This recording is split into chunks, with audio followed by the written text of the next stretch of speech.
Dear friends, welcome to ePathshala. I am Dr. Vishal Jadhav, Department of Sociology, Tilak Maharashtra Vidyapeeth, Pune. Today we are going to look at a module titled Ethnography, State and the Colonial Episteme, which is part of the political sociology paper. How do we understand the colonial rule in India? How did the British rule over such a huge country and such a huge population without always the use of power, that is, without the use of force? The central argument in this module is that they constructed an episteme of superiority of the West versus the East, and through this idea of Western superiority, they could rule over the Indian natives. This module will therefore look at how this episteme is constructed and what are the various sites at which this ideology of superiority gets naturalized by the natives. Ethnography, State and the Colonial Episteme. Anthropology and the Colonial Episteme. As a discipline, anthropology emerged out of the European colonial expansion in the non-Western world. Borrowing from the methods of natural sciences, European scholars of the 19th century believed that they could similarly study the natives and their life worlds in an objective manner. This methodology of comprehending and representing the primitive ways of life was undertaken from the high ground of the civilized West. In this exercise, quite clearly, as Talal Asad has argued, many of the anthropologists became enmeshed with the larger project of colonial domination. Not surprisingly then, anthropology as a discipline became engaged in the project of constructing a colonial episteme which functioned as a discourse of domination and subjugation all across the non-European world. How does one characterize this colonial episteme? How does one represent the complex and dynamic ways in which the colonial episteme came to embody very contradictory claims of both domination and progress? It may be noted here that from the very beginning it was ethnography and its techniques of data collection that functioned as the basis for an anthropological study of non-Western societies. This method employs a range of techniques to document and classify exotic life worlds such as participant observation, anthropometry, physical and morphological measurements, case studies, field studies, etc. It follows then these ethnographic techniques provided the colonial rulers with a strategy of making sense of the social customs and practices of the natives. In this connection, the myth of the civilizing mission as construed by the imperial West served as a useful legitimation to represent this entire knowledge through a Eurocentric lens. It is this Eurocentric gaze, as recorded by colonial administrators, scholars and missionaries, which form the core of the colonial episteme. In its representation, the colonial episteme took the form of binaries, as in the West and the East, the I and the other. The other quite clearly signified the native subjects as exotic, pre-modern, uncivilized, eccentric, backward, sensual, despotic and lazy. Also immoral, passive, religious and spiritual. Clearly then, the Orient was constructed by the West as a mirror image of the other, seen as what is inferior, alien and uncivilized to the West, which saw itself as a superior civilization. Within the larger project of imperial domination, these asymmetrical knowledge constructions soon became a source of power, a modus operandi through which the British were able to rule Indian subcontinent for more than 2 centuries.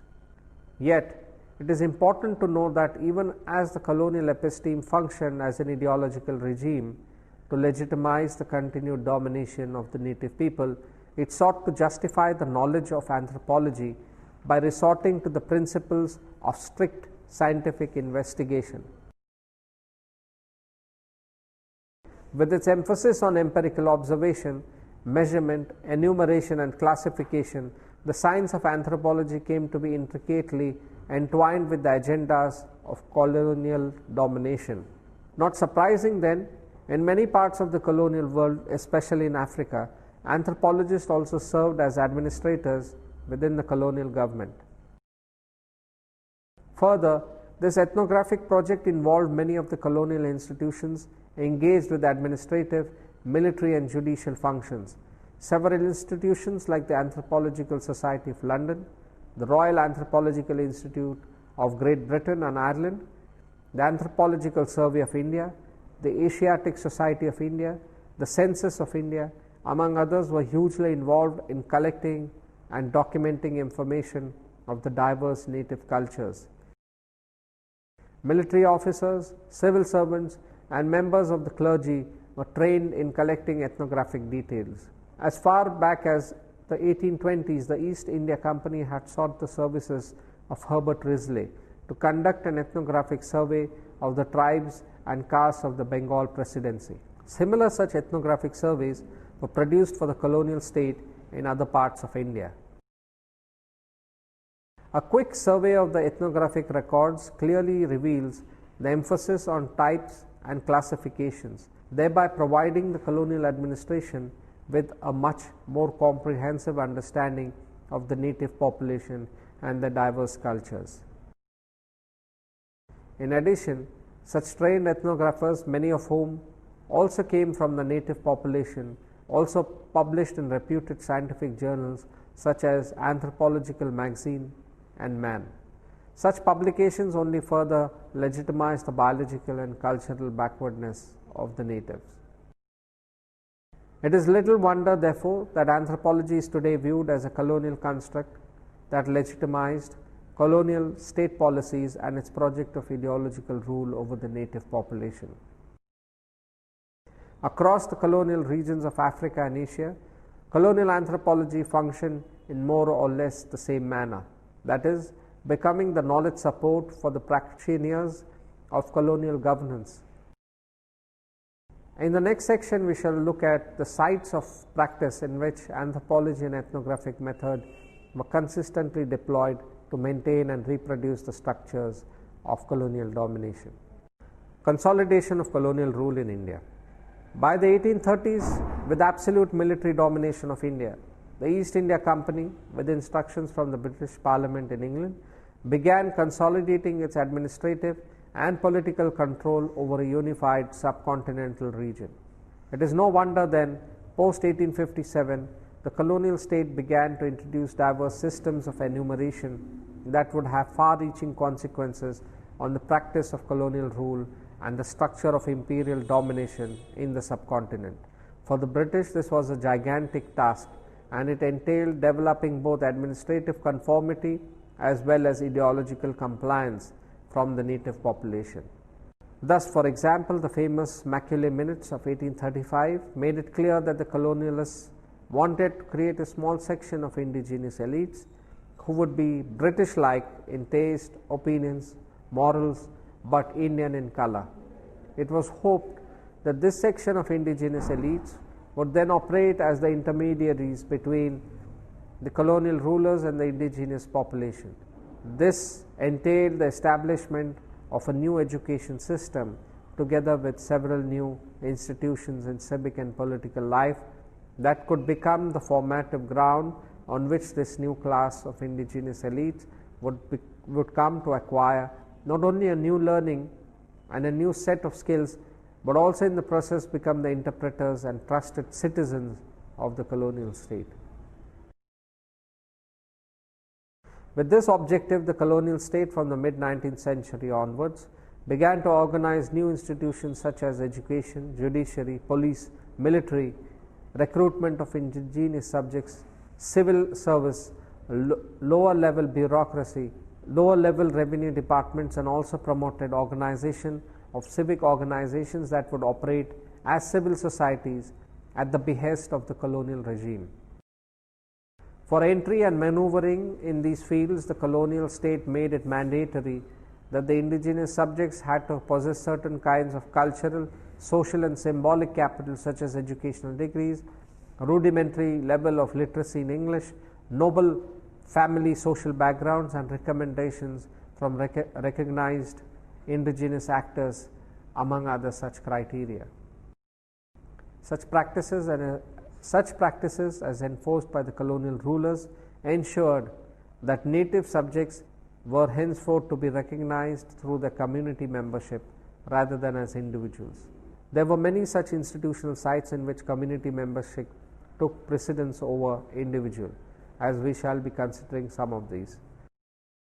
What is important to note here is that once again such a knowledge construction creates another binary between individual and community. It is these binaries with asymmetrical relationships that serve as the basis to legitimize the knowledge power relationship of one over the other. Sites of enumeration and classification. In 1861, the colonial administration began to undertake census operation, and these had far-reaching consequences on the way in which members of the native population came to identify and represent themselves. The census enumerated the native population using a variety of social categories, which themselves were the sites of considerable contestation amongst the native population. Categories such as tribe, caste, religion, and even race became the markers for recognizing individuals as members of one group or another. Many caste associations and religious groups petitioned the colonial authorities, contesting the way in which these markers had identified, represented, and classified them within the census. Similarly, census officials found it extremely difficult to put in place the system of classification that could neatly categorize various sections of the Indian population. Another such exercise in enumeration and classification were undertaken by the Anthropological Survey of India. Here again, enumeration was carried out using the practice of anthropometry. In particular, such anthropometric classification was extensively used to enumerate section of the tribal population in different parts of the country. Such an exercise culminated in the practice of labeling.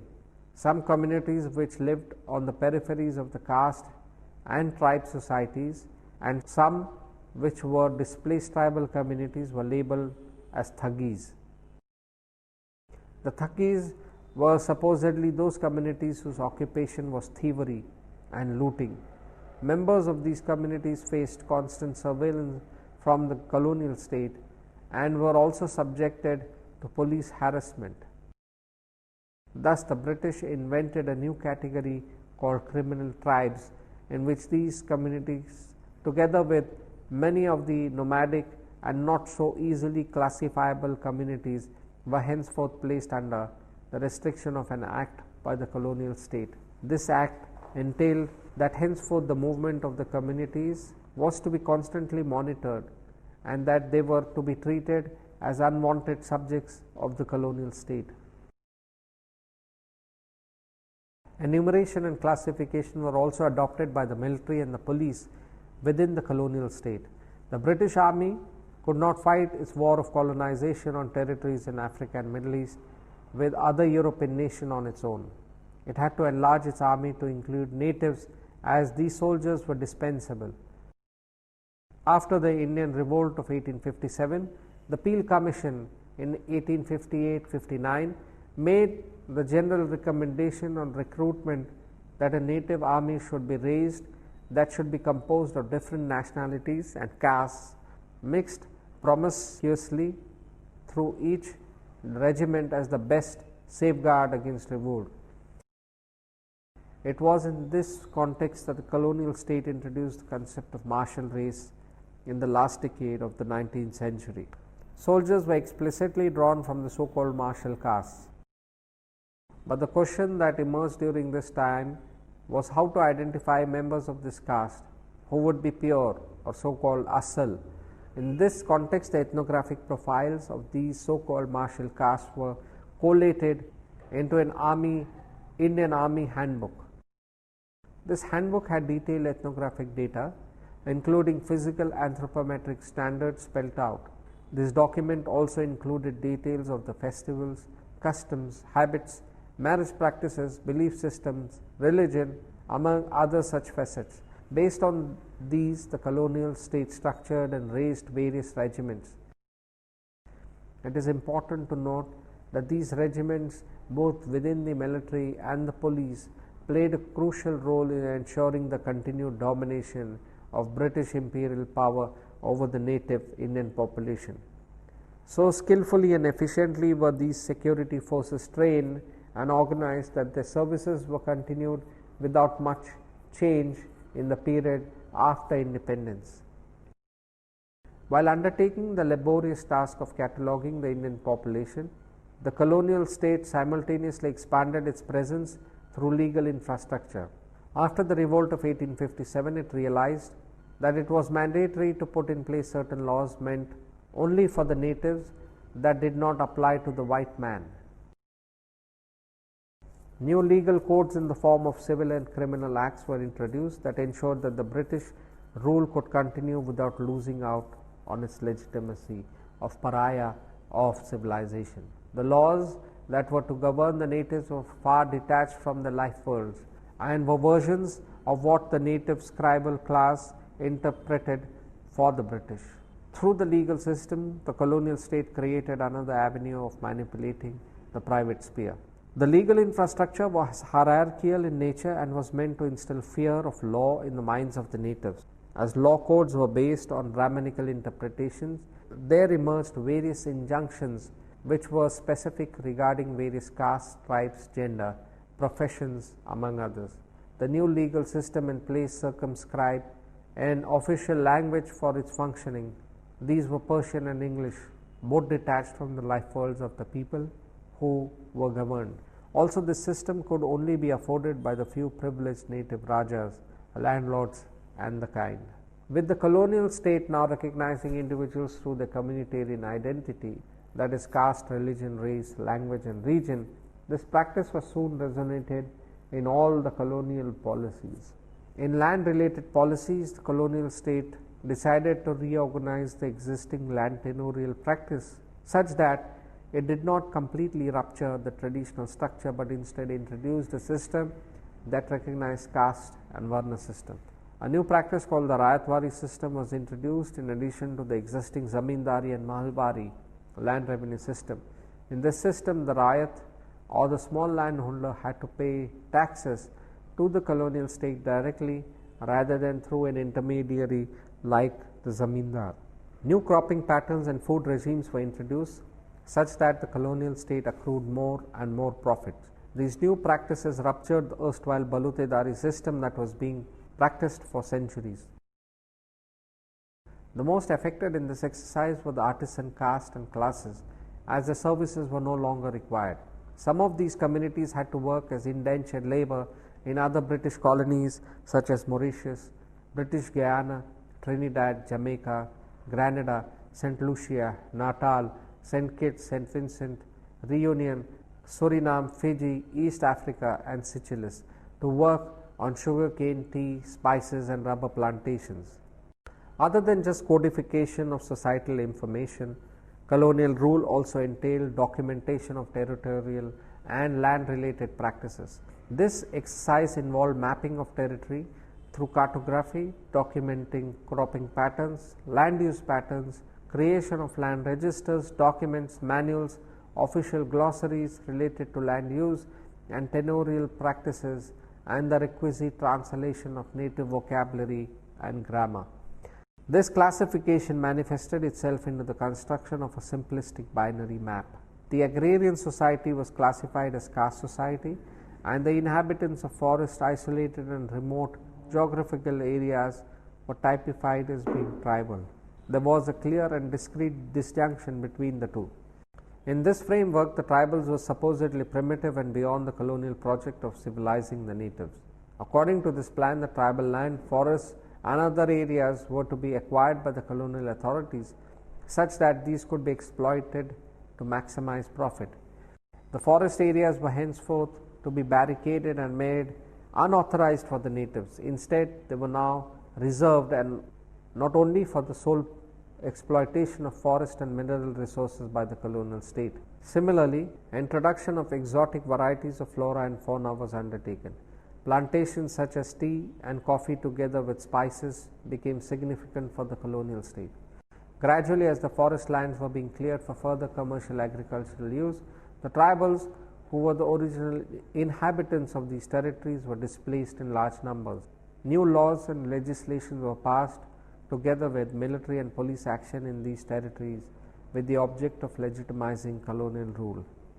What is important to note is that with the expulsion of the forest dwellers, over time the community also lost the language as they became dispersed. With loss of script and language, much of the traditional wisdom, art form and knowledge were lost. For instance, ethnomedicine and traditional forms of medical practices and science was lost in this exercise.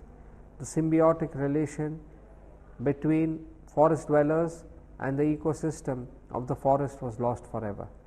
Many of these communities had an inherent understanding of the ecosystem and their religious beliefs revolved around them. However, animism and anamitism was deemed to be primitive belief systems by the British and the missionaries who accompanied them. What is also interesting is the notion that the colonial anthropologist, together with his administrative counterpart, were keen to depict the forest dwelling communities as always isolated and who never came in contact with caste or agrarian society.